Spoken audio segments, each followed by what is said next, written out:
నమస్తే. భారతీయ జనతా పార్టీ తెలంగాణ తీసుకుంటున్న కొన్ని నిర్ణయాలు పార్టీని ముందుకు తీసుకెళ్తున్నాయా, అక్కడనే ఆపుతున్నాయా, లేదు కొంత వెనక ఉండేటట్టుగా చేస్తున్నాయా? ఏం జరుగుతున్నది మాట్లాడదాం. నా ముందు రాకేష్ రెడ్డి గారు ఉన్నారు, ఆర్మూర్ నియోజకవర్గ భారతీయ జనతా పార్టీ ఎమ్మెల్యే. నమస్తే. నమస్తే రాకేష్ రెడ్డి గారు. నమస్తే అండి. సో మీరైతే కరెక్ట్గా చెప్తారనుకుంటున్నా, అంటే ఓపెన్గా ఫ్రీ మైండ్ తోటి ఏమి ఇది లేకుండా మా పార్టీ మీ పార్టీ అన్నది లేకుండా ఓపెన్గా కుండ బద్దలు కొడతారని నేను అనుకుంటున్నా. రెండు నిర్ణయాలు జరిగినాయి. ఒకటి రామచంద్రరావు అధ్యక్ష ఎంపిక, రెండోది రాజా సింగ్ చేసిన రాజీనామాని ఆమోదించడం. ఈ రెండు సరైన నిర్ణయాలని మీరు భావిస్తున్నారు? ఇప్పుడు కేంద్ర పార్టీ నిర్ణయము అంటే ఒక దేశం మీద అవగాహన ఉన్న నాయకత్వం, 21 రాష్ట్రాలలో కాషాయ జెండా ఎగిరేసిన నాయకత్వం లేదు, మూడోసారి కూడా దేశాన్ని కేంద్ర ప్రభుత్వం అధికారం తీసుకొచ్చిన నాయకత్వం ఇప్పుడు. కాబట్టి వాళ్ళు సరైన నిర్ణయం తీసుకుని అనుకుంటున్నాను. ఓకే. ఎందుకంటే వాళ్ళు తీసుకున్న ఈక్వేషన్స్, క్యాల్కులేషన్స్, ఎందుకంటే వాళ్ళకు రాష్ట్రమే సంబంధించిన నాయకత్వం కాదు. లేదు ఫ్యామిలీ పార్టీ, గాంధీల గురించి పుట్టిన పార్టీ, లేకపోతే ఫామ్ హౌస్ల పార్టీ, ప్రైవేట్ లిమిటెడ్ పార్టీ కాదు. ఒక సామాన్యుడు కూడా ఏ రకంగా ఈరోజు చాయ్ వాళ్ళు ఎట్లా ప్రధానమంత్రి అవుతాడు అంటే ఒక రకమైన ఐడియాలజీ ఉన్న పార్టీ, కాబట్టి సరైన నిర్ణయం అని నేను అనుకుంటున్నాను. ఎందుకంటే రాజా సింగ్ రాజీనామా చేయడం దగ్గర నుంచి ఆయన రాజీనామాను ఆమోదించేంత వరకు కూడా ఆయన భారతీయ జనతా పార్టీకి మళ్ళీ వెనక్కి వస్తారు అన్న చర్చ జరిగింది. కానీ పార్టీ ఎలాంటి డిస్కషన్ లేకుండా తీసి అవతల పడేసింది. తీసి అవతల పడేయలేదు, అతని నిర్ణయాన్ని గౌరవించింది. ఈ లాజిక్ ఉంది అందులో. అతని నిర్ణయాన్ని గౌరవించింది. అతని నిర్ణయము మీ పార్టీ విధానము ఆర్ లీడర్లు నచ్చక అతని దాని వేదికలు వేరే ఉన్నాయి. ఒకవేళ మాకు కూడా చాలా నచ్చకపోవచ్చు, మా వేదికల మీద చెప్తాం కదా. ఇప్పుడు ఏదైనా ప్రజాస్వామ్యం ఉంది కదా అని మనం కొద్దిగా ఒక ఐడియాలజీతోని ఒక పార్టీ లోపల మనం ఇబ్బందులు కలిగించకూడదు. మనకు కొద్దిగా వ్యక్తిగతంగా రాగద్వేషాలకు కొన్ని ఇబ్బందికరమైన పరిస్థితులు అవుతాయి, మాకు కూడా చాలా ఇబ్బందులు అవుతాయి. కానీ వేదికలు ఉన్నాయి, పార్టీ అంతర్గత వేదికలు ఉన్నాయి. మమ్మల్ని అన్ని రకాలుగా మా సమస్యలను అడిగి తెలుసుకునే లీడర్షిప్ ఉంది ఇక్కడ. అప్పుడు మనం చెప్పాలి అక్కడ. ఓకే. ఇప్పుడు మనం కొన్ని చేసే ప్రకటనలు పార్టీకి నష్టం కలగకూడదు. రెండోది మనం అంతర్గతంగా కుమ్ములాటలు ఉన్నామన్న ఒక సందేశం కూడా రాకూడదు సమాజం ప్రజలకు. దానివల్ల జరిగిన సంఘటన నేను అనుకుంటున్నాను. ఓకే. రాజా సింగ్ ఆవేదనలో అర్థం ఉందనిపించింది ఆవేదన, లేకపోతే ఆయనకి ఏమైనా ప్రత్యేక ఎజెండా ఉందని మీరు అనుకుంటున్నారా? ఎజెండా ఉన్నదైతే నేను అనుకోవట్లేదు. ఎందుకంటే రాజా సింగ్ నాకు దగ్గర నుంచి తెలుసు కాబట్టి. ఆయన ఐడియాలజీ కొద్దిగా ముందు నుంచి కూడా కొద్దిగా అగ్రెసివ్గా ఉంటాడు. హిందుత్వం గురించి 100% ఉంటాడు. ఇప్పుడు మేమన్నా కొద్దిగా పర్సంటేజ్లు మారుతూ ఉంటాయి. అదే పార్టీ కాబట్టి పర్సంటేజ్లు మారుతూ ఉంటుంది. పార్టీ అని కాదు. ఇప్పుడు జనరల్గా ఇప్పుడు నేనంటే కొత్తగా వచ్చాను. ఇప్పుడు వేరే ఉదాహరణకు వేరే శాసనసభ్యులు ఉన్నారు. మీరంటే మీరు కాదు, బీజేపీ అంటున్నారు. బీజేపీ కూడా సబ్కా సాత్, సబ్కా విశ్వాస్, సబ్కా వికాస్ అంటే దేశాన్ని ముందుకు తీసుకెళ్లాలి కాబట్టి అందరిని కలుపుకొని తీసుకెళ్లాలి. కానీ ఒక 24 కోట్లు ఉన్న మైనార్టీలు మనం పక్కన పెట్టి తీసుకోలేదు దేశంలో కూడా. దేశానికి మంచిది కాదు, ఒక పాయింట్. రెండోది రాజా సింగ్ ఏంటంటే ఆయన నికాసైన హిందుత్వవాది, దాంట్లో ఏం సందేహం లేదు. 3 సార్ల మొత్తం ఒక ఏకాఛత్రబద్ధంగా ఒక ప్రజల మన్ననలు పొందిన నాయకుడు, ఎటువంటి అవినీతి మరక లేకుండా. రెండోది ఈరోజు ఉత్తర భారతంలో కూడా కొంత క్రేజ్ సంపాదించుకున్న నాయకుడు. కాబట్టి ప్రత్యేక ఎజెండా ఉన్నదని అనుకోవట్లేదు. కానీ ఒకటి ఏంటంటే, ఇప్పుడు ఆయన రాజీనామా చేయగానే ఒక డిస్కషన్ అనేది ఉండాలి కదా, ఒక డైలాగ్ ఉండాలి కదా. ఎక్కడ పోతాడు మనోడే, ఇంకా వేరే వెళ్ళడానికి కూడా అవకాశం లేదు. సో ఆయన ఏదో బుజ్జగించో లేకపోతే ఇంకోటి చేసి అదే పార్టీలో ఉంచడానికి ఎందుకు ఆ ప్రయత్నం జరగలే? రాజకీయాలే. ఓకే. అంటే ఆయన వల్ల భారతీయ జనతా పార్టీకి ఇబ్బంది అవుతుందని పార్టీ భావించింది. అంటే క్రమశిక్షణ ఉల్లంఘిస్తే ఒకరి ద్వారా ఒకరు రాష్ట్రాన్ని 33 జిల్లాలలో ఈ వైరస్ అనేది సోకుతుంది. అంటే నేను అనుకుంటున్నాను అది ఇంత బహిరంగంగా పార్టీని ఇబ్బందికరమైన ప్రశ్నలు అడిగినప్పుడు అవే ప్రశ్నలు అడగచ్చు. మేము కూడా అడుగుతున్నాం ఇబ్బందికరమైన ప్రశ్నల్ని, అంతర్గత వేదికల మీద అడుగుతున్నాము. వాళ్ళు అర్థం చేసుకుంటారు, సరిదిద్దుతున్నారు. ఇక్కడ అడిగేది ఏంటంటే క్రమశిక్షణకి ఇబ్బంది అవుతుంది. ఇది కొంత క్రమశిక్షణతో ఉన్న పార్టీ. 33 జిల్లాల నాయకత్వం కావచ్చు, లేకపోతే ఒకరు చూసి ఒకరు ఇట్లాంటి పోకడలకు పోతారు. కాబట్టి ఇక్కడ ఎక్కడో ఒక చోట పోకడలు అడ్డుకట్టేయాలి. వ్యక్తుల కన్నా పార్టీ ముఖ్యము, పార్టీ కన్నా దేశం ముఖ్యం అనే భావనతో ఉన్న పార్టీ కాబట్టి ఇంకా వ్యక్తి కన్నా పార్టీ ముఖ్యం అనుకున్నది. సో ఆయన్ని పక్కన పెట్టింది. కిషన్ రెడ్డిని టార్గెట్ చేసినందుకే అంటారా ఇదంతా? అంత కిషన్ రెడ్డి అనే జాతీయ నాయకుడు ఆయన. అదే రాష్ట్ర స్థాయి నాయకుడు కాదని. కిషన్ రెడ్డిని టార్గెట్ ఏంది ఆయన ఏదో ఆవేదన లేదని అంటే 2 సార్లు ఏదైనా ప్రశ్నించిండొచ్చు తప్ప కిషన్ రెడ్డి గారికి రాజాసింగ్కి ఏం సంబంధం ఉంటుంది? కిషన్ రెడ్డి కూడా సీనియర్ రాజకీయ నాయకుడు. సో మీరు కూడా కొంత అసంతృప్తిగా ఉన్నారా? మీరు అంటున్నారు కదా ఆయన ఓపెన్ గా చెప్పింది మేము లోపల చెప్పినామని. అంటే పార్టీ నాయకత్వం పట్ల democracy beauty of the democracy అదే కదా. నా అభిప్రాయాలు ఖచ్చితంగా ఉంటాయి. అవును. సో మీ పార్టీలో కూడా మీరు కూడా ఏం నాయకత్వం ఇది, ఏం లీడర్లు అని మీరు కూడా అనుకుంటున్నారా? నేనైతే ప్రాముఖ్యంగా నేను పెద్ద వ్యక్తులకు ప్రాధాన్యత ఇయ్యాను. నేను భారత మాతకి ఎక్కువ ప్రాధాన్యత ఇస్తాను. ఓకే. ఐ ఫీల్ అంటే just like my mother. Party అనేది నా తల్లి అనుకుంటాను. అంటే నా ఇండివిజువల్ గా నాకు రాజకీయాలు కొత్తగా వచ్చాను, రావడం ఇదే స్కూల్ కాబట్టి అటు ఇటు జరిగినా చూసుకుంటూ వెళ్ళిపోతారు అంతేనా? చూసి చూడండి. అది ఇది జరిగినప్పుడు సమయం వరకు వేచి ఉండాలి. సమయం నీది కాదన్నప్పుడు నువ్వు ఎంత చూసి. కానీ మీ పార్టీ అధికారంలోకి రావడానికి పడాల్సిన అడుగులు పడుతున్న క్రమంలో జరుగుతున్న పరిణామాలు కదండి ఇవన్నీ. మీకు పార్టీ కార్యకర్తగా మీకు కోపము, బాధ, ఆవేదన, ఆవేశం రావట్లేదా? మళ్ళీ పార్టీ ఫస్ట్ అంటున్నారు మీరు. ఇప్పుడు ఒకటే చెప్తున్నా, మా పార్టీ అధికారంలో రావడానికి నిర్ణయాలు, ఇప్పుడు పార్టీ అధికారం రావడానికి తీసుకున్న నిర్ణయాలు ఇప్పుడు. ఎందుకంటే ఈ రాష్ట్రంలో సీనియర్ నాయకుడు, ఈరోజు రాష్ట్ర పగ్గాలు చేపట్టే ఒక సీనియారిటీ నాయకుడు, 33 జిల్లాల కార్యకర్తలని గుర్తుపట్టగలిగే నాయకుడు, పలకరించే నాయకుడు, లేదు మొత్తం 100% ప్యూర్ ఏబీపీ కావచ్చు, బీజేపీ కావచ్చు, భారతీయ జనతా పార్టీ కావచ్చు, ఆర్ఎస్ఎస్ భావజాలం కావచ్చు, A to Z సంఘ్ భావజాలం కావచ్చు ఉన్న వ్యక్తి, ఏకైక వ్యక్తి అంటే సీనియర్ వ్యక్తిలో రామచంద్రరావు గారు. అంటే నేను అనుకుంటున్నా అంతర్గతంగా ఇంకా ఎలక్షన్స్ అనేది 3.5 సంవత్సరాలు ఉంది కాబట్టి ఇంకా, ఎందుకంటే ఒక అంతర్గతంగా పార్టీని పటిష్టంగా చేయాల భాగంలో పార్టీ ఈ నిర్ణయం తీసుకుందని నేను అనుకుంటున్నాను. సో రామచంద్రరావు ఎంపికని మీరు స్వాగతిస్తున్నారా? అంటే మీకేం ఇబ్బంది అనిపించలేదా? 100% కూడా. ఎందుకంటే మళ్ళీ అదే నిర్ణయం, నువ్వు తల్లిదండ్రుల నిర్ణయాన్ని ఒక్కసారి నిర్ణయాన్ని వ్యతిరేకించడం మొదలు పెడితే అంతా వ్యతిరేకం అనిపిస్తుంది. గౌరవించడం నేర్చుకోవాలి, అంగీకరించడం నేర్చుకోవాలి, కలిసి పనిచేయడం నేర్చుకోవాలి, కలిసి విజయాలు సాధించడం కూడా నేర్చుకోవాలి. కానీ కార్యకర్తలు బాగా నిరుత్సాహంగా ఉన్నారు ఈ నిర్ణయాల పట్ల అన్నది నిరుత్సాహం ఉంటుంది. ఒక్కొక్కసారి ఫస్ట్ ఏదన్నా ఇప్పుడు ఏదైనా మూవీ ఉన్నదనుకో, సూపర్ స్టార్ మూవీ, ఎవరైనా సినిమా స్టార్ మూవీ ఫస్ట్ 2-3 రోజులు కలెక్షన్స్ బాగుంటాయి, అభిమానులంతా నిరుత్సాహపడతారు. మళ్ళీ 4వ రోజు నుంచి ప్రజలు రెక్టిఫై రకాలుగా ఆ సినిమాకు మళ్ళీ వేల తండోపతండాలుగా వచ్చే రకాల కలెక్షన్స్ 100 కోట్లకు పెరుగుతాయి. ఇప్పుడు రామచంద్రరావు నిర్ణయం కూడా ఒక 2-3 రోజులు అట్లా అనిపించింది కార్యకర్తలకు. అంటే ఏదేదో ఊహించుకున్నారు కాబట్టి. మీ మీడియా ఏం చేసింది, రోజు ఒక రకంగా ఎక్స్పోజ్ చేసింది ఒక్కొక్క ఛానల్లో, పలానా అవుతాడు వాళ్ళు ఏదో ఊహించుకున్నారు. కానీ పార్టీ నిర్ణయం కాదు కదా, ఏదో మీడియా రేటింగ్ గురించి చర్చలు పెట్టుకున్నది తప్ప. కాబట్టి ఒక 2-3 రోజులు అది మీడియా చేసిన సృష్టి వల్ల, హడావిడి వల్ల ఆ రకంగా కొద్ది ఇబ్బంది అయింది. తర్వాత వాళ్ళు realize this is correct selection అని ఇప్పుడు అనుకుంటున్నారు. సో ఇప్పుడు ఆ దిశగా ఆయన పని చేస్తే అది కరెక్ట్ సెలక్షన్ అని తర్వాత అనుకుంటారు, ఇంక ఇప్పుడే కాదు భవిష్యత్తులో. మరి పని చేస్తున్నాడు, అధ్యక్షుడు అన్నప్పుడు పార్టీ చేస్తున్నాడు, ఆయన రావడం శుభసూచన. అరవింద్ గారు ప్రయత్నం చేశారు, ఈటల రాజేందర్ గారు ప్రయత్నం చేశారు, ఇంకా చాలా మంది, రఘునందన్ రావు ప్రయత్నం చేసిండు, ఇట్లా చాలా మంది ప్రయత్నాలు చేసినారు. రామచంద్రరావుకి వచ్చింది తప్పేమి ప్రయత్నం. అగ్రెసివ్ లీడర్ కి అధ్యక్ష బాధ్యతలు ఇస్తే బాగుండేది. ఎందుకంటే ఇక్కడ కేసీఆర్ని కొట్టాలి, ఇటు రేవంత్ రెడ్డిని, ఇద్దరిని కార్నర్ చేస్తూ రాజకీయం చేయాలి కదా. వాళ్ళిద్దరి గురించి అంత సీరియస్గా ఆలోచిస్తలేదు నేనైతే. అంతేనా? నేను లైట్గా తీసుకుంటాను. ఎందుకంటే మరి అమ్మ వెంకటరమణ కొట్టిన వాళ్ళు ఇద్దరిని. ఇంకా వాళ్ళ నాయకత్వం గురించి ఎందుకంటే అంతగానో మీరు కూడా మీడియా వాళ్ళు అసలు ఇంకెన్నదులు పట్టుకుంటారు అని. కామారెడ్డిలు ఇద్దరిని ఓడగొట్టినా లేమా అంటే ఒక్క నియోజకవర్గంలో ఓడగొట్టే కాదు కదా, ఇంపార్టెంట్. అది రాజకీయ ఉద్దండులు. అది వెంకటరమణారెడ్డి ఆయన పనిచేసిన వెంకటరమణారెడ్డి సామాన్యుడు. అంటే 4 సార్లు ఎమ్మెల్యే కాలేదు, 4 సార్లు మంత్రి కాలేదు.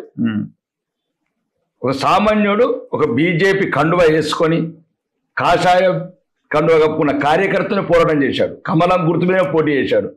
వాళ్ళ నాయకత్వం గురించి అంతగానో వేరే అవుతారు ఏంటంటే నేను కార్యకర్తలకు అదే చెప్తున్నా బహిరంగంగా. అసలు వాళ్ళని 1% కూడా పట్టించుకోకండి ఇద్దరిని. మన ఒక మామూలు ఒక నాయకుడు, ఒక మన కార్యకర్తలతోనే ఓడిపోయిన వాళ్ళు. కాబట్టి కమలం ఒక్కటే గమనం, గమనం ఒక్కటే గమ్యం, గమ్యం ఒక్కటే లక్ష్యం, లక్ష్యం ఒక్కటే విజయం. ఇప్పటికిప్పుడు ఎలక్షన్లు జరిగితే భారతీయ జనతా పార్టీ ఉన్న సీట్లను కాపాడుకోగలుగుతుందా? మళ్ళీ 8 ఎంపీ సీట్లు గెలవగలుగుతుందా? ఇంకా ఇంకా ఇంకా పెరుగుతాయా? ఇప్పుడు మాకు 53 సీట్లల్లో మెజార్టీలో ఉన్నాం మేము.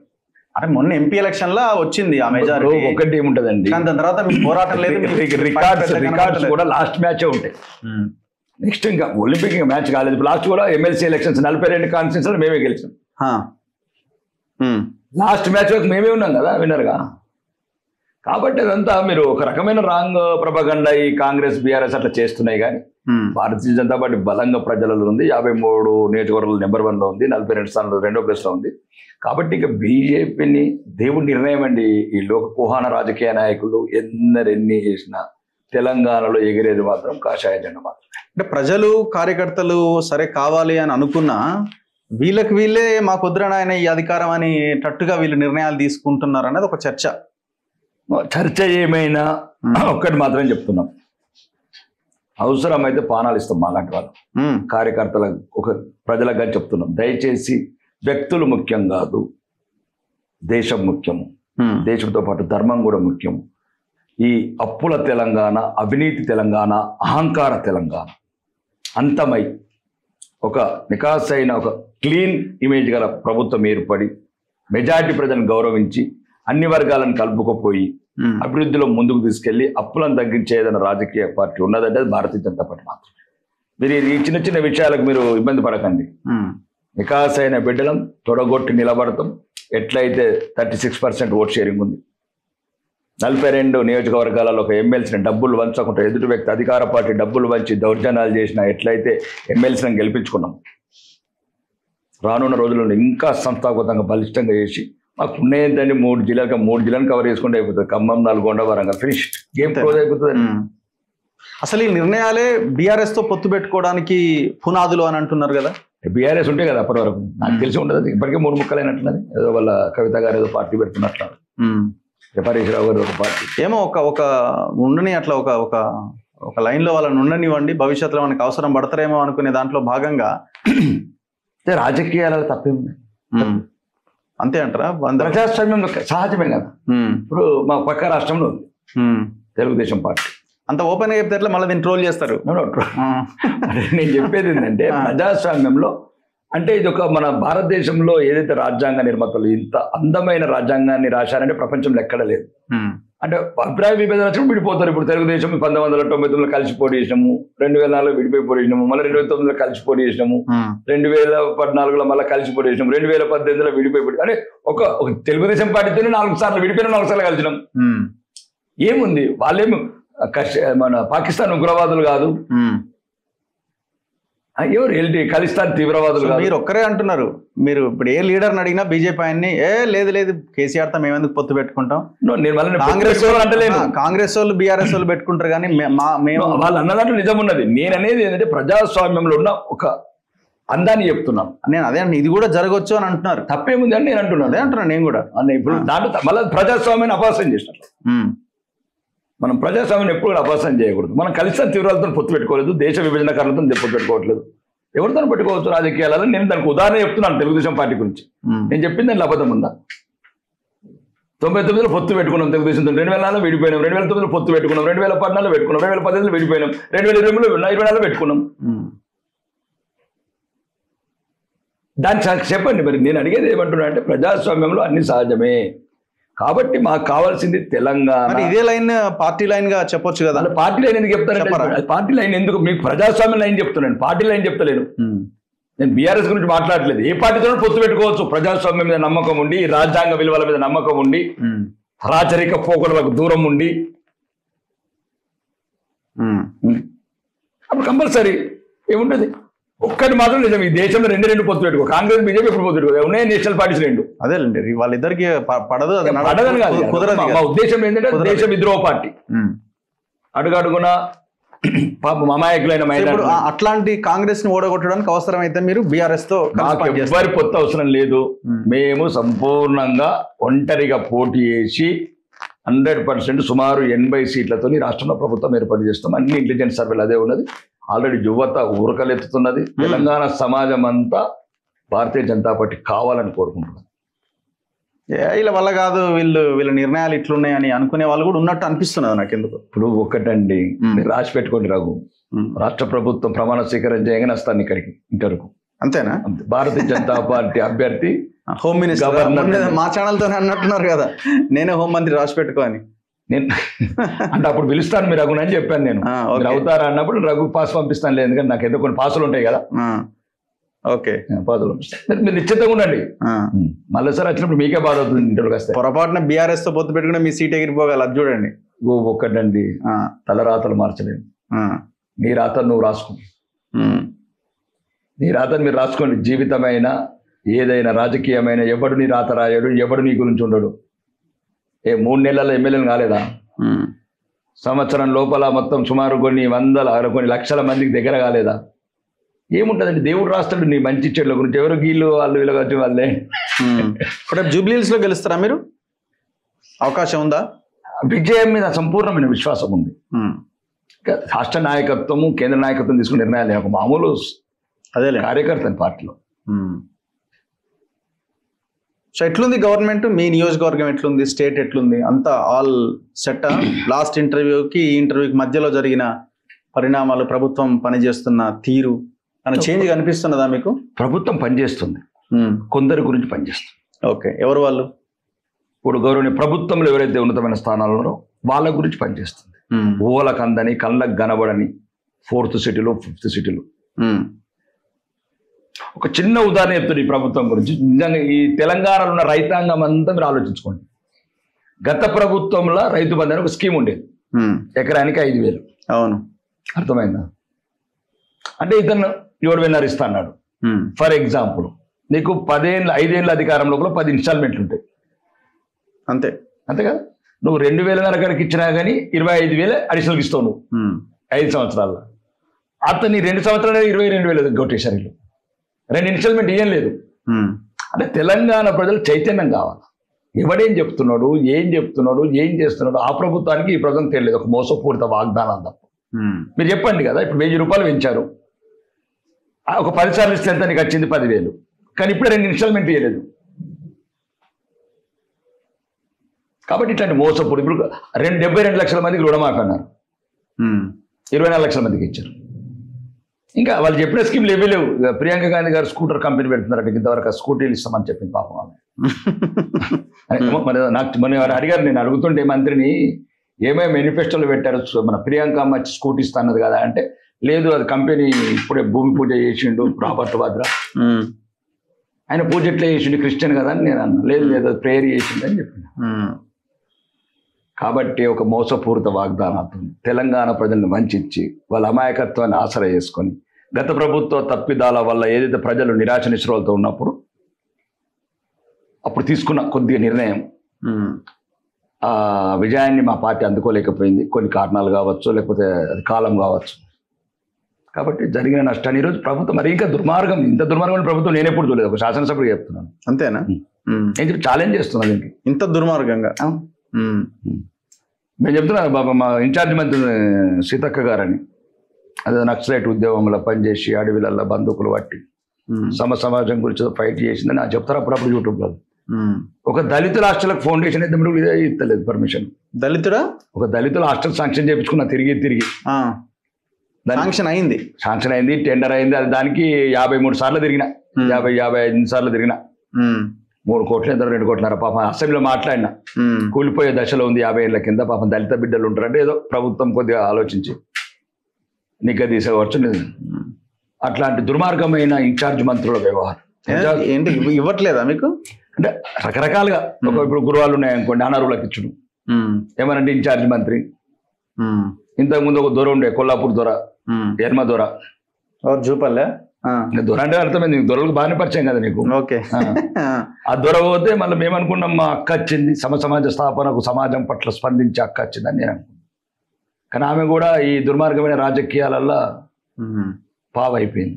మీరు ఎక్కువ ఊహించుకుంటున్నారేమో, మీరు కొత్తగా ఎమ్మెల్యే అయినారు కదా, ఇట్లుండాలి అట్లుండాలి, ఇట్లుంటుందా వ్యవస్థ, అట్లుంటుందా సిస్టమ్ అని. ఏ వ్యవస్థ అయినందండి, సెకండ్ టైంకి మీకు అర్థమైంది కావచ్చు, వాళ్ళు గెలిచిన తర్వాత సెకండ్ టైంకి అర్థమైంది కావచ్చు.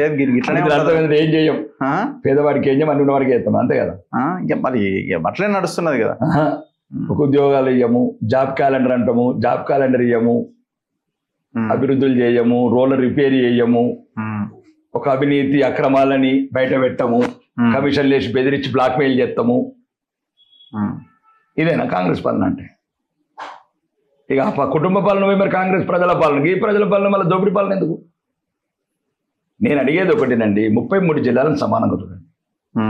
మళ్ళా ఉందా ఇంకా నార్త్ సౌత్ ఇంకా నడుస్తుంది? ఇంకా దాడుతున్నాం అది. ఇంకా మా జిల్లాకి మంత్రి కూడా వేయలేదు. మరి మేము పనికిరానులో మని నిజామాబాద్ ఉమ్మడి నిజామాబాద్ జిల్లా పనికిరానులో ఇప్పుడు మేము ఈ ప్రభుత్వం దృష్టిలో ఈ దక్షిణ తెలంగాణ మంత్రులు దుర్మార్గమైన మంత్రులు.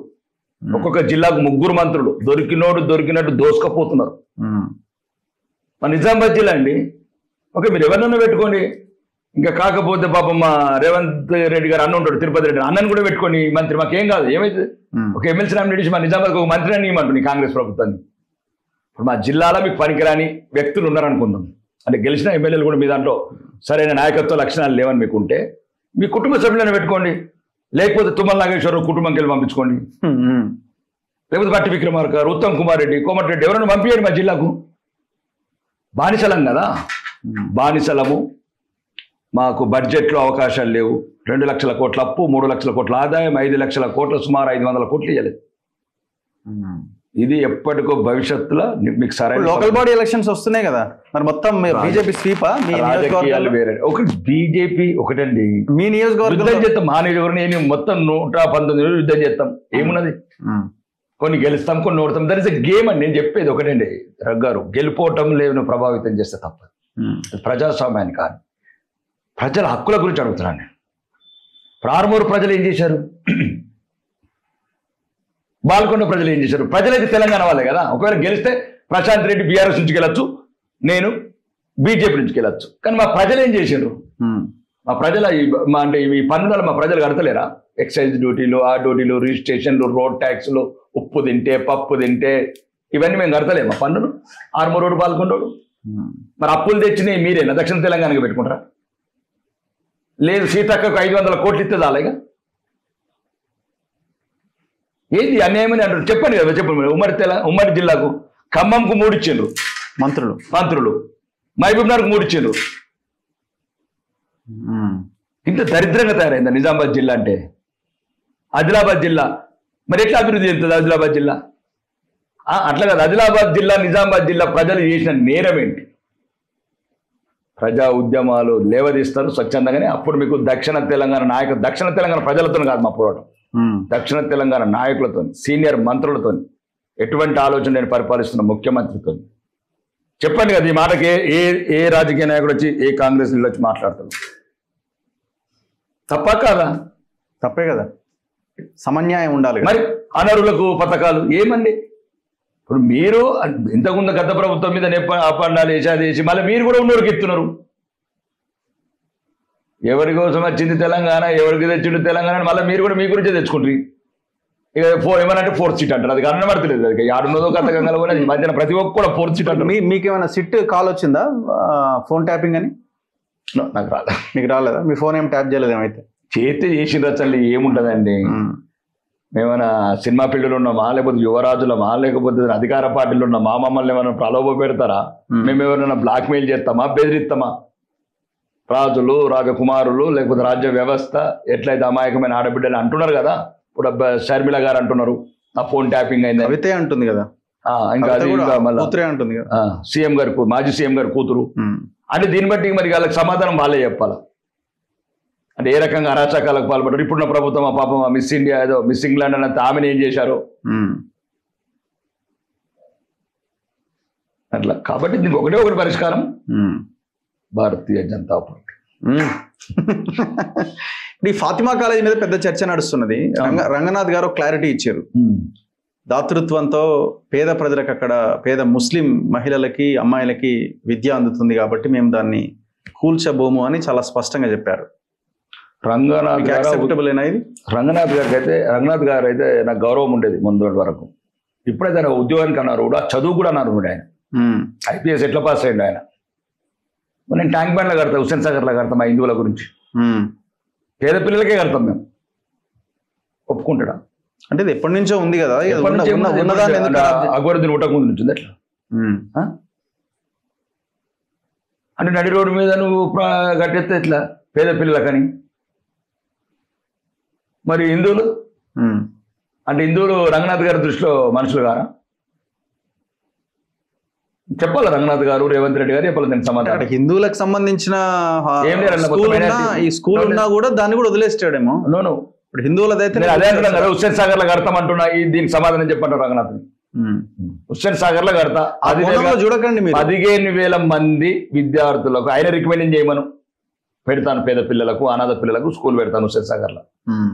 ఇవన్నీ కావండి. ఒకవేళ ఏంది అక్బరుద్దీన్ గారి డబ్బు తక్కువండి, ఓవైసీ బ్రదర్స్ ఏందండి 1,000 కోట్లు. ఇంకోటి కట్టచ్చు కదా. ఇప్పుడు నువ్వు ఏదైతే హైడ్రా అనుకుంటా కూలగొడుతున్నావు హిందువుల ఆస్తులు, ఇక్కడ హిందూ ముస్లిం అన్నది లైన్ బహిరంగ చెప్తున్నాం కదా, దాని లైనే ఉన్నది ఇప్పటిదాకా. మరి అదే చెప్తున్నాం, నువ్వు ఒకవేళ నిజంగా నికాస్ అయినా ఇది కాన్స్టిట్యూషన్ ప్రకారం చేస్తాడు ఇట్లా మాట్లాడతాడా, ఈ మాట్లాడే మాట కోర్టులో ఒప్పుకుంటాయా, చట్టం పరిధిలోకి వస్తాయా చెప్పండి మీరు. అంటే ఆయన ఓన్లీ చదువు గురించే మాట్లాడు, చదువు గురించే చెప్తున్నాము. ఇంతకన్నా బిల్డింగ్లు కట్టండి, ఏం తక్కువైంది ఓవైసీ బ్రదర్స్ గారి దగ్గర అంటున్నా. ఓకే అప్పుడు జరిగింది మిస్టేక్, నేనేమైనా అప్పుడు కావాలని చేసిండి అని అనుకున్నా అనట్లేదు. ఓకే, అప్పుడున్న పద్ధతులలో అందరితో తప్పు చేసినప్పుడు వాళ్ళు కూడా చేశారు. వాళ్ళకైతే ఇంక మొత్తానికి ఈ చట్టాలే వర్తించాయి కాబట్టి ఈ దేశంలో ఈ రాష్ట్రంలో అయితే అయిండొచ్చు అనుకున్నప్పుడు ఈరోజు అయితే హైడ్రాని కోరలు విప్పుతున్నావు, పేద ప్రజల మీద హిందూ ప్రజల మీద దౌర్జన్యాలు చేస్తున్నావు రోజుకు. అలా డబ్బు ఉన్నది, ఇంకో చోట కట్టమను, 20,000 మంది కట్టమను. వాళ్ళకి భూములు ఉన్నాయి, కోట్లు ఉన్నాయి, ఆస్తులు ఉన్నాయి. ఇప్పుడు 8 అంతస్తులు 80 అంతస్తులు కట్టమని బిల్డింగ్, నేను ఇప్పిస్తా పర్మిషన్. మీరు చూసే యాంగిల్ వేరే ఉంది, నేను చూసే యాంగిల్ వేరే ఉంది. అంటే మేము ఈ హైడ్రా మీద చాలా వీడియోలు చేసినాం కాబట్టి ఫాతిమా కాలేజీని కూలుస్తలేడు, శేరిలింగంపల్లి గోపి చెరువు పక్కన విద్యాంజలి అని ఒక స్కూల్ ఉంటుంది, అదొక వెంకటరామరెడ్డి ఒక ఆయన ఉంటుంది. ఆ స్కూల్ కూడా టోటల్ ఆ స్కూల్ ఇదంతా కూడా గోడంతా బఫర్ FTL లోనే ఉంటుంది. దాన్ని కూడా వీళ్ళు కూల్చే ప్రయత్నం చేస్తారు. అంటే నేనేమంటున్నా అంటే ఇక్కడ కులం లేదు, మతం లేదు, ఇంకోటి లేదు, పైసలు ఉన్నాయి, అధికారం ఉంది, లాలూచి ఉంది తప్ప ఇక్కడ కులాలు మతాలు అన్నది లేదని నేను అనుకుంటున్నా. రాజకీయం కూడా ఉండొచ్చు, మనకు తెలిసిన వాళ్ళను ఇన్ఫ్లుయెన్స్ ఉందనో, MIM మనతో కలిసి ఉన్నదనో, ఇట్లాంటి ఇన్ఫ్లుయెన్స్ కూడా ఉండొచ్చు. రఘు ఒకటి చెప్తున్నాను, దయచేసి రాజకీయాలకు అతీతంగా చెప్తాను. ఒకవేళ నువ్వు చదువుకున్నది IPS అవుతే, నువ్వు నిజాయితీ గల అధికారం అవుతే, ఈ రాజ్యాంగబద్ధంగా పని చేస్తే, ఈ డైలాగ్ అది సొల్లు మాటలు, వారిది కుల ఒకటి వీటిది కుల ఒకటి, తప్పు ఒకటి చేసినా కుల ఒకటి. పేదోళ్ళు అయితే ఆలోచించి కొద్దిగా ముందు కూడా చెప్పినాం, పేదోళ్ళు ఆలోచించమనం, నష్టపరిహారం ఇవ్వమనం. అవును, ఇవ్వాల్సిందే. మరి దానికి ఏమున్నది, మధ్య తరగతులు కూడా ఇంతకుముందు మనం మాట్లాడినాం, వారు కూడా అపార్ట్మెంట్ పర్మిషన్ ఇచ్చింది ఎవడు, GHM చూడు HM చూడు, వాళ్ళని జైలేద్దాం, పర్మిషన్ ఇచ్చిన లోపలే. మరి ఎట్లా ఇచ్చిన్నాడు నీకు, FTL లిమిట్స్ ఎవరికి తెలుస్తాయి, అధికారికి తెలుస్తాయి. మీరు అందరు కలిసిందే HMDA, ఎట్లా ఇచ్చారు మరి వీళ్ళందరూ జైలు ఎత్తే స్పెషల్ జైలు కట్టిద్దాం, ఎన్ని లక్షల కోట్లు ఒక మంచి జైలు కట్టిద్దాం వీళ్ళందరికీ, అధికారులకు ఒకటి, రాజకీయ నాయకులకు ఒకటి. ఇప్పుడు టెలిఫోన్ ట్యాపింగ్ ఎవడున్నాడు, ఇట్లాంటి స్పెషల్ జైలు పెడదాము. అయితే ఇంకో రాను ఈ తెలంగాణని నేను చెప్తున్నా కదా, ఈ తెలంగాణ పదము, తెలంగాణ రాష్ట్రము ప్రతి ఒక్కళ్ళకు అవినీతికి, అధికారానికి, కుటుంబాలకే పరిమితమైంది. సో రేపు పొద్దున ఈ ఫాతిమా కాలేజీ విషయాన్ని మీరు గట్టిగా ప్రజల్లోకి తీసుకెళ్తారా? అది అధికారంలోకి తీసేస్తాం, దాన్ని ప్రజలకు తీసుకెళ్తే తీసేస్తాం, అధికారంలోకి తీసేస్తాం. అవును, ఏమైంది, ఏమి అక్బర్ భాయ్ దగ్గర పైసలు లేవా, అసద్ భాయ్ దగ్గర పైసలు లేవా? మరి అట్లాంటి వేరే వాళ్ళందరినీ వదిలేయమంటున్నాం. ఇక అది వదిలేస్తే మిగతా వదిలేయి. ఇప్పుడు నీ కళ్ళు ధృతరాష్ట్రుడు కదా రంగనాథ్ గారు, కళ్ళు కనరాకపోతే మొత్తం కనరాకపోతే కొందరి మీద ఎందుకు కనబడుతున్నాయి కళ్ళు, పేదోళ్ళ మీద, అది పేద హిందువుల మీద, మధ్యతరగతి హిందువుల మీద. నువ్వు ధృతరాష్ట్రుడు అయితే ఏది కనబడద్దు కదా రఘు. ఓకే, నువ్వు ధృతరాష్ట్రుడు లేదు కాబట్టి అధికారులకు కూడా కొద్దిగా విలువలు ఉండాలి మాట్లాడేటప్పుడు. నిజాయితీ గల అధికారులు, నికాసైన అధికారులు ఈ రకంగా దిగజారితే రాజకీయ వ్యవస్థలు డైరెక్ట్ మేము చెప్పాడు కదా, ఇప్పుడు ఎవరో రఘునందన్ కూడా చెప్పాడు, అధికారం వస్తే కూల్చేస్తామని బండి సంజయ్ చెప్పాడు, రామచంద్ర గారు చెప్పారు. కూల్చేయటమే ప్రధానం కాదు, మీరైతే పేదోళ్ళందరికీ కూలగొడుతున్నారు కదా, మిగతా మధ్యతరగతులు అందరూ కూలగొడుతున్నారు కదా, ఉంచితే అందరూ ఉంచు. ఈసారి మనకు వదిలేస్తాం మళ్ళా, అంటే ఫర్ ఎగ్జాంపుల్ చెప్తున్నా, కొత్త ఇయ్యం. కాబట్టి ఏదైనా మీరు ఎప్పుడైనా విద్యాంజలి కావచ్చు, సుమాంజలి కావచ్చు, కమాంజలి కావచ్చు, ఏదైనా సరే చెరువుల నెలవుల చెరువుల కట్టిన ఫాతిమా కాలేజెస్ ఇమ్మీడియట్లీ ప్రభుత్వంకి ఏం చిత్తశుద్ధి ఉన్నా, అధికారులకు చిత్తశుద్ధి ఉన్నా అది ఇమ్మీడియట్ కూలగొట్టాలి. నేను ప్రత్యేకంగా మన అక్బర్ భాయ్కు, అసాద్ భాయ్కి రిక్వెస్ట్ చేస్తున్నా, దయచేసి మీరు మంచి ఉన్నతమైన కుటుంబం వాళ్ళు, మంచి విలువలు గల రాజకీయ నాయకులు, మీ ధర్మాన్ని గురించి, మీ మతాన్ని గురించి బాగా పోరాటం చేసేవాళ్ళు, మీరు తెలిసో తెలియక ఒక పెద్ద తప్పు చేశారు. ఒక సహజ వనరులు భవిష్యత్ తరాలకు, మీ బిడ్డలకి వనికొచ్చే నీళ్ళని ధ్వంసం చేశారు, ప్రకృతిని ధ్వంసం చేశారు, పర్యావరణాన్ని ధ్వంసం చేశారు, మీ బిడ్డలు తాగాల్సిన నీళ్ళే ధ్వంసం చేశారు. కాబట్టి మీరు అందరు ఎట్లయితే హైడ్రాకు సహకరిస్తున్నారో, మీరు అన్నిటికీ అతీతంగా రాజ్యాంగం మీద గౌరవం ఉన్న ఒక ఉన్నతమైన వ్యక్తులుగా వెంటనే మీరే స్వచ్ఛందంగా దాన్ని డిస్మెటల్ చేసి ప్రభుత్వానికి చెప్పండి, మేము కూడా భారత రాజ్యాంగాన్ని గౌరవిస్తున్నాము, మాకు కూడా అన్ని ఆర్టికల్స్ ఇంప్లిమెంట్ అవుతాయి అని అవి ఫస్ట్ దాని ఫోటో ఐపీఎస్ రంగనాథ్ గారికి పెట్టండి. రంగనాథ్, నువ్వు తప్పు మాట్లాడినావు, చెప్పిన పర్సనల్గా మీ తమ్ముడిగా మీ సోదరుడిగా చెప్తున్నానని చెప్తున్నాను. ఓకే, ఇప్పుడు కవిత ఈక్వేషన్ మీరు రోజు గమనిస్తున్నారు కదా, ఆమె మాట్లాడుతున్న విధానము, తీరు. సో ఆమె పార్టీ పెట్టే అవకాశం ఉందని అనిపిస్తుందా? మీకున్న రాజకీయ పరిజ్ఞానం అనుకోండి, అనాలిసిస్ ప్రకారం ఆమె ఇది ఏమైనా పొలిటికల్ డ్రామా కింద మీరు చూస్తున్నారా? ఆమె పార్టీ పెట్టినా పెట్టకున్నా ఎట్లయితే వాళ్ళ కుటుంబం ఇంతకుముందు 1200 మంది పానాలు తీసిండ్రు, వాళ్ళే తీసిరా, తీపిచ్చి అంటే రెచ్చగొట్టిండ్రు, ప్రేరేపించిండ్రు. అదే ఇప్పుడు సిద్దిపేటలో ఆయన పోసుకున్నాడు, ఎవరు ఆయన పేరు కాళేశ్వరరావు అన్నప్పుడు ఎవరు పేరు పెట్టి హరీష్ రావు ఆయన అప్పుడు ఏదో గవర్నర్ గారు కాళేశ్వరరావు పెట్రోల్ పోసుకుని మీద పెట్రోల్ పోసుకున్నాడు. అప్పటి వరకు పెట్రోల్ పోసుకోవాలని తెలంగాణ రాలేదే, పోసుకున్నావు అగ్గిపెట్టి జేబులో పెట్టుకున్నావు. కాబట్టి అప్పుడు బిడ్డ నువ్వు ఎట్లన్నా నాటకమో నటనో చేసినావు, కానీ అక్కడ బిడ్డ శ్రీకాంత్ చెత్త తగలబెట్టుకున్నావు. ఒక యువకుడు జై తెలంగాణ చావు ఉన్నాడు కాబట్టి మిగతా యువకులు త్యాగాలు చేశారు. అప్పటి వరకు చావులే లేకుండా కాబట్టి ప్రేరేపించారు. ఒక అమాయక యువతని, మధ్యతరగతి యువతని, బలహీనతను యువతని మీరు రెచ్చగొట్టి 1200 మంది పానాలు తీశారు. మొత్తం కుటుంబ పాలన చేశారు. ముఖ్యమంత్రి వద్దన్న ముఖ్యమంత్రి కూర్చున్నాడు, రాజుని యువరాజు చేసిండు, సైన్యాధిపతి హరి సింగ్ చేసిండు, కవిత మరి మహారాణి చేసిండు, సంతోష్ రావుని ఆర్థిక అని ఏం చేయలేదు. ఏంది ఆమె పరిస్థితి? ఆమె పరిస్థితి మాత్రం సింపుల్ గా చెప్తున్నాను, అంటే ఆమె కంపల్సరీ మధ్యతరగతి ప్రజల పానాలు తెస్తారు. మీరు సెప్టెంబర్ 10 ఇప్పుడు 10 కొన్నాడు రైలు రోకో ఈమె ఒక చెప్పండి. ఈమె బీసీల గురించి మాట్లాడటం ఎంత నవ్వు వస్తుందండి. రగ్గారెడ్డి ఒకసారి తెలంగాణ ప్రజలు చూడాల, దొరల కుటుంబం, 10 ఏళ్ళ అధికారంలో ఉన్న కుటుంబం, చెప్పండి దయచేసి. ఎవరిని అడ్డొచ్చిండ్రా వాళ్ళకు? బీసీల గురించి మాట్లాడితే అడ్డొచ్చిండ్రా? బీసీ మంత్రులకు శాఖలు ఇస్తే అడ్డొచ్చిండ్రా? చెప్పండి కదా మీరు. నా వల్లనే కాంగ్రెస్ ఇప్పుడు జీవో తెస్తున్నది, పక్కన పెట్టండి. అసలు ఈమె బీసీల గురించి మాట్లాడే అర్హత ఉందా ఈమెకు? ఓకే మా ఆర్ కృష్ణ లాంటి వాళ్ళు మాట్లాడిన అర్థం ఉంది మా పార్టీలో. ఈమెకు అర్హత ఉందని ఒక్కలనండి. రెండోది, ఇప్పుడు రైలు రోకట్ ఎంత కఠినమైన చట్టాలు మీకు తెలుసు కదా. ఆ సెక్షన్స్ బాగా దారుణంగా ఉంటాయి. ఇప్పుడు మధ్యతరగతి యువతని, పేద వర్గాలని రెచ్చగొట్టి వాళ్ళని మళ్ళీ కేసులు అడిగిస్తుంది. అదే ప్లానా? ఇంతకుముందు జరిగిన ప్లాన్ అదే కదా. తెలంగాణ మూమెంట్ లో రైలు రోకలు ఇప్పటి తిరుగుతూనే అన్ని మొత్తం జైళ్ళలో ఉన్న పట్టించుకోలేదు. అసలు నేను అపాయింట్మెంట్ ఇచ్చారు 10 ఏళ్ళు తెలంగాణ ఉద్యమకారులకు. మరి ఎందుకు ఈమె విభేదించి కొట్లాడుతుంది?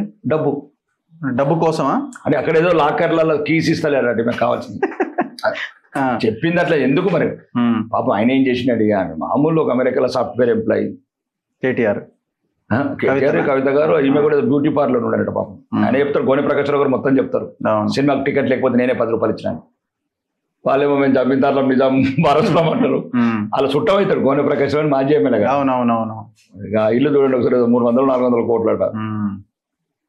నిజంగా ఇప్పుడు కవిత అసలు ముఖ్యమంత్రి స్థాయి దీంట్లో ఉంది కదా, నేను భవిష్యత్ ముఖ్యమంత్రి కావాలి. తెలంగాణ కవితలో ఏమంటారు, తమిళనాడు కూడా ఒక ఆమె ఉండే పాపం, జయలలిత పక్కన ఉంటుండే, శశికళ కళలు కానీ లాస్ట్ చివరి కన్నీరు మిగిలింది. కలగనమని ఎవరు అన్నారు, కరిగితే ఎవరేం చేస్తారు అన్నట్లు కళ కరిగింది. ఇప్పుడు ఓల్డేజ్ హోమ్ లోకి పోయింది. కవిత గారు అట్లా కావద్దు, నా జిల్లా ఆడబిడ్డ. అమ్మ కవితమ్మ, ఈ కుళ్ళు రాజకీయాలకి దూరం ఉండు, ఏదైనా ఉంటే డాడీకి చెప్పు. ఇంకొక లెటర్ రాగి వాళ్ళ ఆకార్ నెంబర్లు, సీక్రెట్ నెంబర్లు స్విట్జర్లాండ్లో ఉన్నాయా, సింగపూర్లో ఉన్నాయా, దుబాయ్లో ఉన్నాయా, డాడీకి లెటర్స్, డాడీకి డాక్టర్ లెటర్ పంపకాలు ఉంటే ఏ తప్పేముంది. అంతే. లేదు మెగా కృష్ణారెడ్డి లాంటి వాళ్ళని, ఇంకా పెద్దిరెడ్డి రామచంద్రరెడ్డి, మిథున్ రెడ్డి లాంటి వాళ్ళు పిలుచుకోండి. ఎందుకంటే వాళ్ళకి ఇచ్చారు కదా కాంట్రాక్ట్లు, ఏమేమి ఇచ్చారు, ఎక్కడ పెట్టినరు. మీ ఇప్పుడు దయ్యాలని ఆమె అన్నది, ఎవరుంటారు ఆమె ఉండే దయ్యాలు? పాపం కేసీఆర్ ఏమంటారు దయ్యాలు? అన్ననే అంటుంది. అన్నలో ఇంకా మిగతా వాళ్ళు అన్నా బావా అంత ఇంకొక అన్న అంటే ఒకటండి. దయచేసి చాలు. కుటుంబం చేసింది తక్కువ, పొందింది ఎక్కువ.